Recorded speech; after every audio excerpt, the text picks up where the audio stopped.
Crear un mundo es una tarea enojosa y agotadora que exige la paciencia de un relojero y la perseverancia de un elefante. No sé por qué un elefante.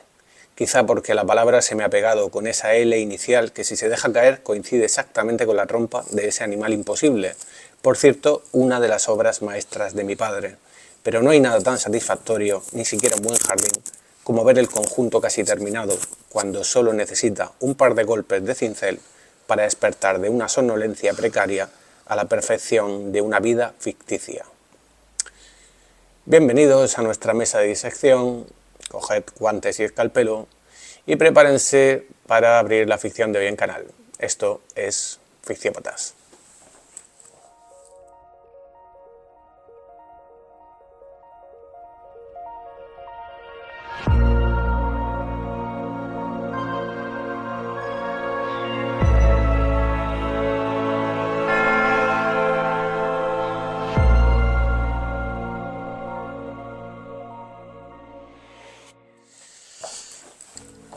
Buenas, Eric, ¿qué Víctor tal? Morata pasa por detrás. Sí.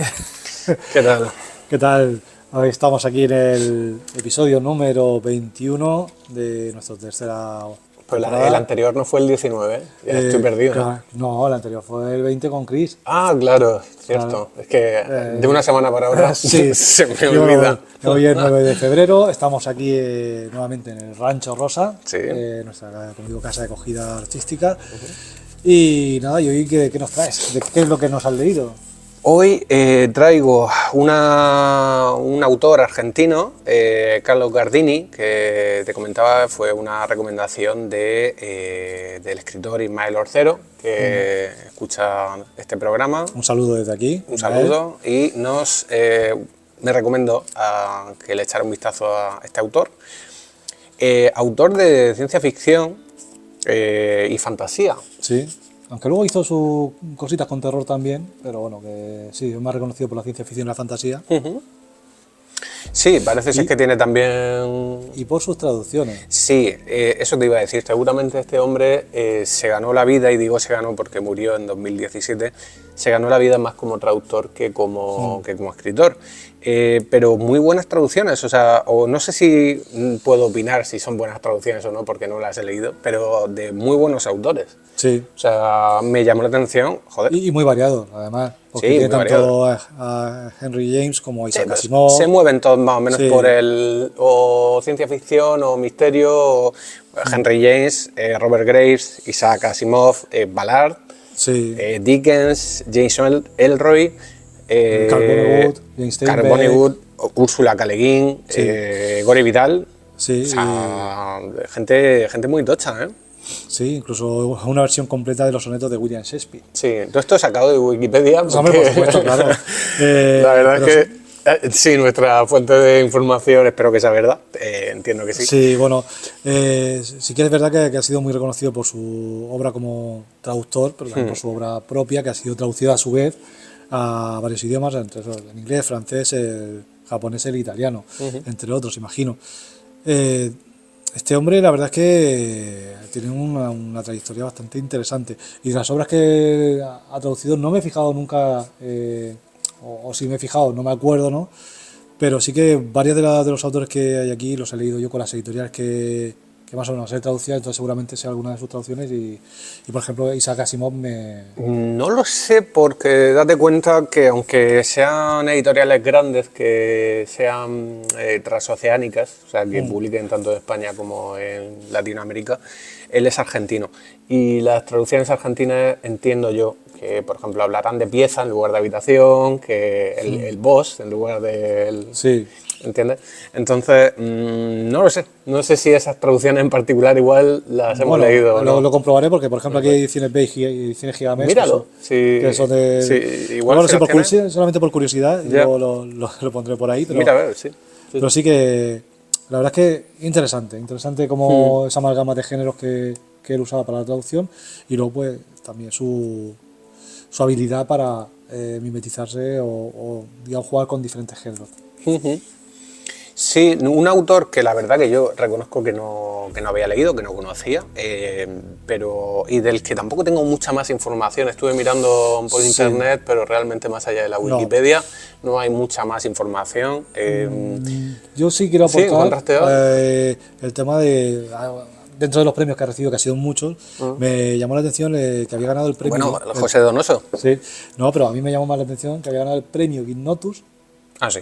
al mejor cuento extranjero por Timbuktu en el 98. Entonces, el Gignotus, pues para quien, bueno, ahora se llama Asociación Pórtico, pero los premios Gignotus siempre los ha dado pues esta asociación que antiguamente se conocía como Asociación Española de Ciencia Ficción, Fantasía y Terror, más o menos. Ahí, me acuerdo porque siempre había un lío, por eso cambiaron un poco el nombre a Pórtico. Entiendo que dentro del mundillo sí que sería conocido dentro de este ámbito concreto de la ciencia ficción, del terror, la fantasía. El fandom que se llama. Sí. Y luego fue finalista del premio Minotauro a Mejor Novela en 2004, o sea que no hace tanto. Digamos que sí tuvo cierto reconocimiento, pero no sé si le valió para ganarse la vida con ello. Entiendo yo que fue más traductor que otra cosa, sí. Pero vamos, también ten en cuenta que el traductor también es, en cierta manera, una especie de coautor, porque muchas veces tienes que reinterpretar del lenguaje original. Entonces... Bueno, decir que este relato, que es Fiat Mundus, ¿no? Se encuentra dentro de su antología Mi cerebro animal de Minotauro de Argentina, publicado en 1983. Sí. Y bueno, cuéntanos, si quieres pasamos ya a la... Sí, nada, iba con el resumen. Fiat Mundus, hágase el mundo, en latín, podemos ver que desde el principio el narrador nos está hablando, ya en el primer párrafo que he leído, ¿no? Se nos habla de una obra inconclusa, que está a punto de ser terminada, a la que le falta la última pincelada que le insufle vida. Y se nos sugiere que su abuelo, el abuelo del narrador, creó un mundo a partir de unas pocas palabras, ¿no? Estepa, empieza con estepa, lobo, luna. Y bueno, tengo aquí apuntado un inciso que digo que hay en este cuento, por lo menos me parece a mí, una especie de homenaje al acto de narrar, ¿no? Sí. Narrar como acto creativo, como acto que da vida. De hecho, he tomado varios fragmentos de la historia porque me gusta. Creo que se explican por sí solos. Sí. Dice: pronto la sola mención de una estepa en las cenas familiares terminó evocando un país desmesurado donde campesinos ebrios se revolcaban con princesas lujuriosas, donde seres apasionados por interrogar el universo con preguntas inconcebibles morían congelados en el pescante de un trineo o mataban usureras a hachazos. Como el hecho de nombrar algo, ¿no? Solo la palabra estepa ya traía per se una imagen. Sí, y al mismo tiempo, si te das cuenta, el mismo autor, o el mismo narrador, está diciendo, está evocando de alguna manera que nosotros también evoquemos con las palabras que él dice, con esos pequeños fragmentos de cosas que le evocan a él, está también forzándola a que nosotros evoquemos otras cosas. Claro. Entonces es como ha arrancado ahí esa cadena, ¿no? de combustión y sigue. O sea, claro. no se detiene. Sí, claro, nos lo está narrando a nosotros y al mismo tiempo nos está hablando de cómo en familia provocaba ese despertar de la imaginación, ¿no? Que traían consigo esas palabras que su abuelo había seleccionado para crear ese mundo que estaba configurando. Ese mundo, se nos dice, va en aumento. Y dice, mientras él hacía crujir la grava, la estepa inicial se multiplicó en cosmogonías, religiones, imperios, batallas, poemas, eras geológicas, estrellas y cataclismos, ¿no? Sí. Cómo empieza desde un punto de la estepa y cómo se va ampliando el mundo, ¿no? Pero aquella creación, por lo visto, consumió al abuelo.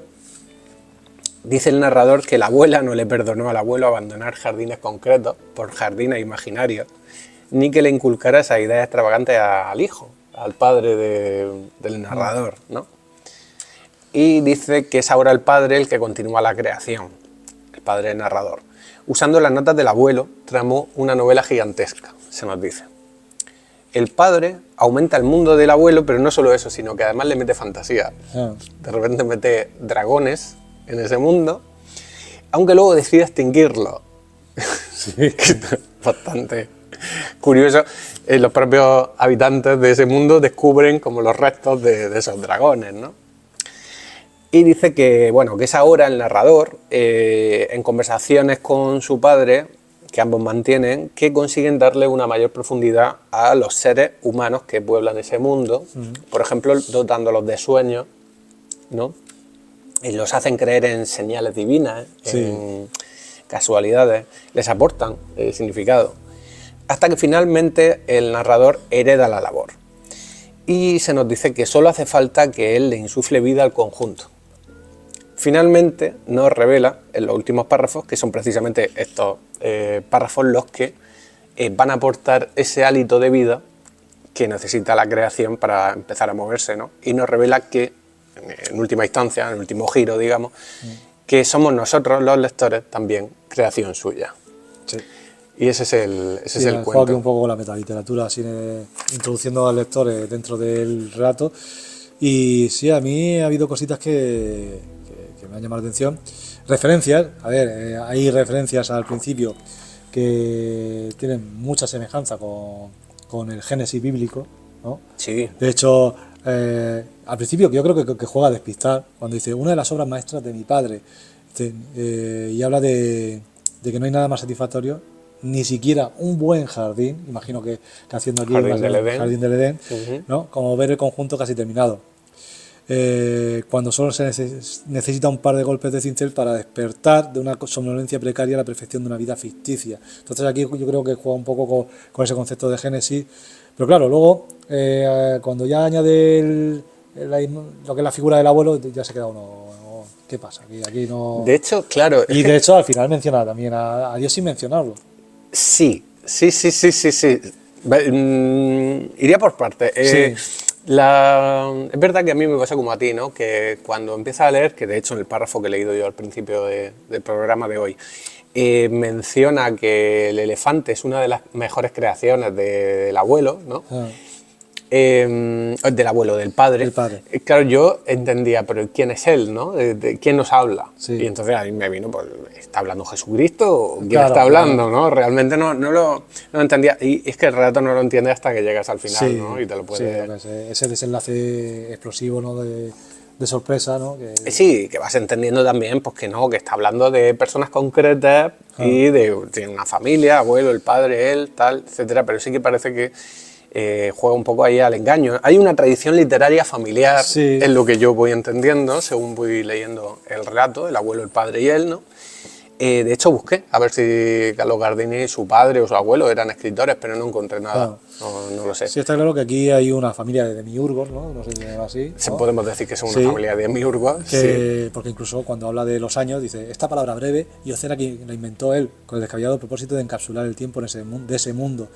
Como claro, al decir esto, está digamos insinuando que nosotros conocemos esa palabra porque ellos la han inventado. Entonces, Es que ahí es donde mira, vamos hacia allí. Es que Sí. quiero decirte, al principio la primera impresión que yo tuve, a mí me recordó, no sé por qué, al relato de Borges, un relato de Borges, que se llama Pierre Menard, autor del Quijote. En ese relato, Pierre Menard se escribe 2 capítulos y medio del Quijote, que son exactamente iguales, pero parece que lo que está haciendo es recrear la obra, la está volviendo a crear, y esa es su obra. Y parece que en esa síntesis, de hecho, es como que críticos literarios examinan la obra y deciden que en esa síntesis es incluso superior al Quijote de Cervantes, pero son 2 capítulos y medio literalmente iguales, pero él es el creador. Entonces hay como yo lo primero que vi es como ese hablarnos de volver a crear lo que ya está creado, ¿no? Porque cómo vas a crear a los elefantes, o sea, ellos los recrean, ¿no? sí. Y en esa síntesis que ellos crean, este palobo, tal, parece que sean como más perfecta que la propia creación, entiendo. Sí. Bueno, y se dice el padre que en Noches de embriaguez creó Marco Polo, Napoleones, Quijote y Cenicientes, etcétera, ¿no? Sí, aquí yo creo que también juega un poco con digamos, el asombro del lector y un poco con la complicidad. Es decir, a ver, estás mencionando cosas que yo ya conozco, esto te está diciendo el narrador, y dice, no, yo te las conoces porque yo la he creado para ti. Claro. O sea, Claro, es que por eso te digo que esto lo he escrito el guión de hoy un poco por las impresiones que he ido teniendo Sí. según la lectura, ¿no? Entonces al principio yo lo que veía es como se está planteando volver a crear algo que ya está creado, pero a ver, ¿a dónde nos lleva esto, no? Hay otro momento en el que la idea de su padre, dice, la gran idea de mi padre, la que volvió más atractiva a nuestras criaturas y le empezó a dar un grado de independencia, fue que sus vidas estuvieran escindidas entre la vida, tal y como la concebíamos, y un segundo estado parecido a la muerte, una especie de sopor como el que precede a la agonía, vigilia y sueño, decían llamarlo. sí. Y esto como que les da una mayor complejidad a esos seres, homúnculos, Sí, como lo llaman ellos. como los llaman, ¿no? Y lo vuelve eso, más complejos, más ricos, ¿no? Ah, Y claro, me parece muy chulo lo que hace ahí porque está haciendo un ejercicio de metaliteratura, como tú has dicho, pero está haciendo como si desconociera nuestra propia naturaleza humana. La suya, la del autor, la nuestra, ¿no? Como si todo fuera invención suya y de su padre, como tú dices, ¿no? Que parece que todo está ahí porque lo han inventado claro, ellos, ¿no? efectivamente. Y claro, porque por ejemplo nosotros, pues eso, o sea, todo esto que se manifiesta que hacen estos seres, ver señales donde no sabemos si las hay o no, o tener sueños, o etcétera, son cosas que efectivamente nos pasan a nosotros. También veo un punto de solipsismo. El solipsismo es ese pensamiento filosófico de que nada existe en el mundo más allá de lo que está en tu imaginación. O sea, como que tú eres el que crea en realidad todo, lo demás es... Sí, bueno, eso es, vamos, ahí conecta con Matrix, con el concepto de Matrix. Bueno, no exactamente, No exactamente, ¿no? no, pero tiene ahí... Como esa cosa de que tú eres el creador de todo. En realidad nada existe más allá de tu mente, ¿no? Y que también juega con eso. O sea, como dando a entender que... Que eso también es un concepto muy espiritual. A ver, muchas sí, doctrinas espirituales de la visualización. Sí, pero no va por ahí. No. Es más, ya te digo, es más un tema es más un tema filosófico. En plan de, ¿y si nada de lo que tú crees saber, conocer, etcétera, el mundo, existiera realmente? Solo lo que tú imaginas. Entonces, es que es radical, o sea, es un pensamiento radical que obviamente pues tampoco... y así nos va empujando hacia esa idea de Dios, ¿no? Sí, que tú decías antes. Sí, además hacia el final a mí me parece muy curioso cómo pasa de esta primera persona del pasado, ¿no? A una tercera del futuro y al final acaba directamente imperando al narrador, o sea, al lector. Al lector, rompiendo ¿no? un poco la cuarta pared. Sí. Va dirigiendo ahí de una manera que empieza a decir pues lo que pasará, lo que va a suceder de forma inminente y lo dice eso, ahora lector, ¿no? Como diciendo... Te pongo en movimiento. Sí. Dice, y todo empieza a funcionar desde el momento que yo pronuncio estas palabras o las pongo en negro sobre blanco. Efectivamente, y además él anticipa, dice, en el párrafo siguiente te voy a explicar esto. Y si quieres leer el último párrafo... De hecho, dice algo así como que como que incluso tus pensamientos, tus recuerdos, no existían hasta este momento en el que yo te he insuflado vida. Exacto. Sí, voy a leer el último párrafo. Sí, a partir de ahí ahora... Y ahora, lector, ahora que ya estás creado recién nacido a un mundo caótico donde todo está dispuesto para que crezcas y te multipliques, puedo alejarme con infinito alivio. Ahora seré yo quien se transforme en la ficción agazapada detrás de estas palabras que acaban de despertarte a la vida, llenándote de recuerdos, sensaciones y percepciones ficticias de cosas ficticias. Y si alguna vez estás desesperado, no pierdas el tiempo rezándome porque no me encontrarás, no te oiré siquiera. No tengo nada que ver con ese odioso monosílabo que tanto te entusiasma y es solo la más torpe, la menos acabada de mis invenciones, que además que forma más irónica de acabar, ¿no? Claro, aquí está diciendo básicamente... a mí no me llames... No me llames Dios porque además es lo peor que he creado, o sea... Sí, o sea, no es nada concreto, no es nada que que yo haya podido acabar bien, ¿no? Pero soy Dios, al fin y al cabo es lo que parece estar diciendo, ¿no? Me parece un ejercicio muy chulo, muy interesante el de este relato, la verdad. Sí, y aparte una prosa bastante interesante también, Sí. cómo juega con las palabras. Argentinos, tío, Sí.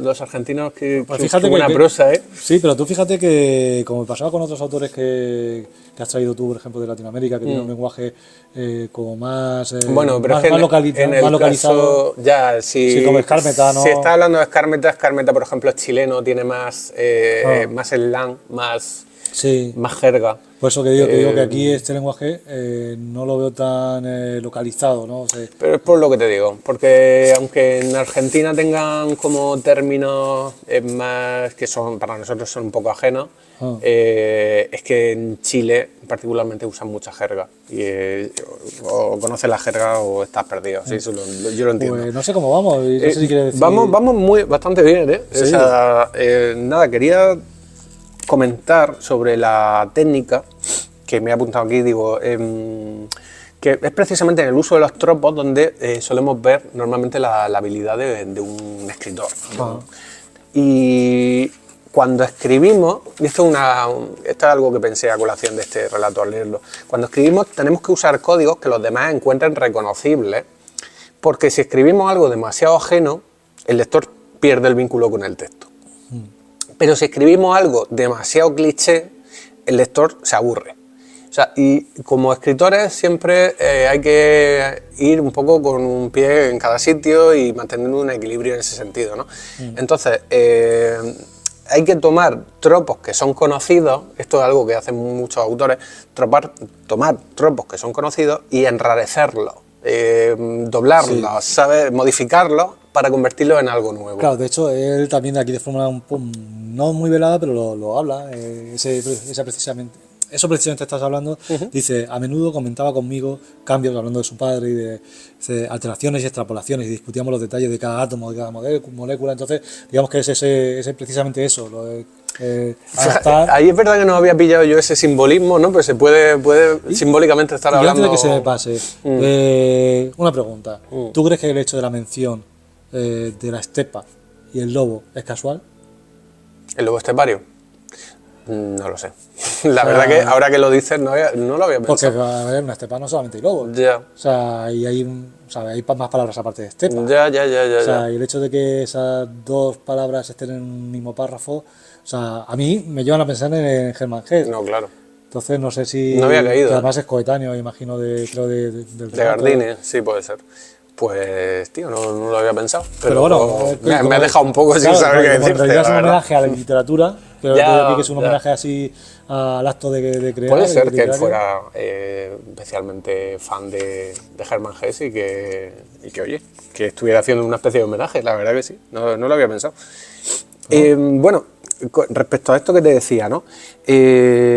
Pues eso, que cogemos tropos que son conocidos, porque si de repente le plantamos al lector un texto muy ajeno, el lector no va a conectar, y si es muy cliché, o sea, si al final el lector ve que le estás contando la misma historia de siempre, pues tampoco va a conectar porque va a decir, me está contando lo de siempre, ¿no? Entonces, pensé yo, ¿qué mejores tropos que los propios de nuestra propia vida? El del hombre y la mujer de a pie, ¿no? Y eso es un poco lo que él hace aquí. Él coge, o sea, la historia va sobre nosotros. Él coge todo aquello que nos rodea, que nos da sentido, la creencia en Dios o no, pero desde el punto de vista en que él lo plantea, pues todo se enrarece. Y lo enrarece él, haciendo como de Dios, ¿no? Sí. Y acaba diciendo, no, esto de yo te he creado, lector, ¿no? Todo lo que crees saber, lo sabes a partir de este momento. Es toda una ilusión. A mí me parece un modo fresco y novedoso de hablarnos de todo aquello que ya sabemos, porque forma parte de nuestras circunstancias de vida, pero que en cierta manera, ¿cómo nos lo presenta? Sí, o sea, me parece muy interesante. Sí, y además que como... Desde un punto de vista técnico. Como hemos visto también, juega mucho con el tema de la referenciación, o digamos, usar referencias que no necesita, de las cuales no necesita dar detalles y que estimulan nuestra imaginación, estimulan nuestro propio bagaje cultural y lo expande interiormente. Claro. Como por ejemplo cuando dice eso de, mientras se hacía crujir la grava, la estepa inicial se multiplicó en cosmogonías, religiones, imperios, batallas, poemas, eras geológicas, estrellas y cataclismos. Con que nos diga esto, nosotros ya pensamos en guerras, se nos viene un montón de guerras a la cabeza, se nos vienen poetas, se nos viene todo. Eso es que funciona al nivel, lo que te está contando lo está haciendo. Sí. Él planta la semilla. Sí. Y ahora es una semilla que crece rápido. Sí. Esto es algo que también hemos hablado en otros programas, ¿no? Respecto a algunos autores, ¿no? Como a lo mejor una frase breve o una palabra en concreto tiene una resonancia, casi cuenta una historia, ¿no? Y es lo que tú creo que estás planteando, que simplemente nombrando cosas las estás creando en la imaginación de otra persona. Y eso es un poder. Sí. En fin, que me parece un texto muy chulo, la verdad, un descubrimiento, este autor. Voy a ver qué hora llevamos. Así que muchas gracias, Ismael, por la recomendación. por la recomendación. Y bueno, la verdad es que estamos aquí bastante bien de tiempo. Pero bueno, yo creo que ya, no sé si quieres aportar algo más acerca de Carlos. No, la verdad que creo que hemos dicho todo lo que tenía. Nada, sin más, lo dejamos aquí. Vale. Pues que espero que os haya gustado y nos vemos la semana que viene. Efectivamente. Así que nada, no olvides recoger a salir y borrar las huellas. Si te ha gustado el capítulo de hoy, dale a like y no olvides suscribirte. Si quieres apoyarnos, puedes hacerlo compartiendo nuestro contenido, siguiéndonos en redes y comprando nuestros libros. Tienes toda la información en la caja de descripción y en el enlace linktree/ficciópatas. Prometemos borrar tus huellas.